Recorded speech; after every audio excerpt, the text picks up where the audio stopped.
Аликул Караев быйыл мамлекеттен ижарага алган 30 гектар жер аянтына арпа себүүнү пландап жатат. Учурда үйрөндү 10 гектарына сээп жетишти. Дыйкан мындан сырткары Карабулак айылындагы ондой дыйкан менен чогуу үлүш жерлерин бириктирип, дагы 17 гектарга арпа өстүрөт. Аларды мамлекет сапаттуу үйрөн, арзан күйүүчү май менен камсыздап жатканын айтат. Жер 2-3 күн болду. Депутаттык топ менен мекеншил депутаттык топ ошондой эле болуп келип бул жерде топ түзүлөт. Же болбосо тиешелүү партиялар өздөрүнүн талапкерлерин, көпчүлүк талапкерлерин өткөзүп келе турган болсо, ал саясий партиялар деле бул жерде фракция түзүп иштей берет.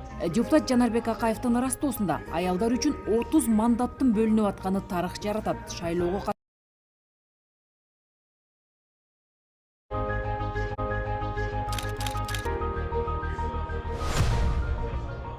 Мыйзам долбоорунда көрсөтүлгөндөй эми шайлоодо жалпы республика боюнча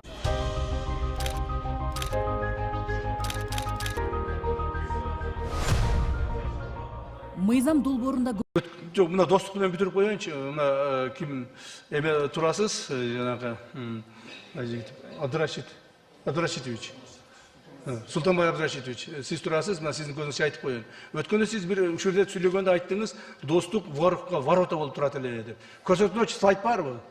Достук каякта, ворота каякта, воров каякта. Бир көрсөтмө. Сизди билесиз да, мен ошол председатель болуп иштегенден кийин адамды изучать этем да. Анализ кылам, изучать этем, маалыматтар топтойм. Ал методиканын баарын сиз өзүңүз жакшы билесиз. Так. Ошонун негизинде мен сиз жөнүндө справка топтодум да. Бул эмне үчүн мындай кылып атат бул киши? Эмне үчүн биз ушинтип, ушунчалык чоң эмгек менен, ушунчалык кыйынсыз. 29-30 март 2024 барыпсыз. Всё. 22-16 сентябрдан кийин бир да жолу барып койбопсуз. Вот, пожалуйста.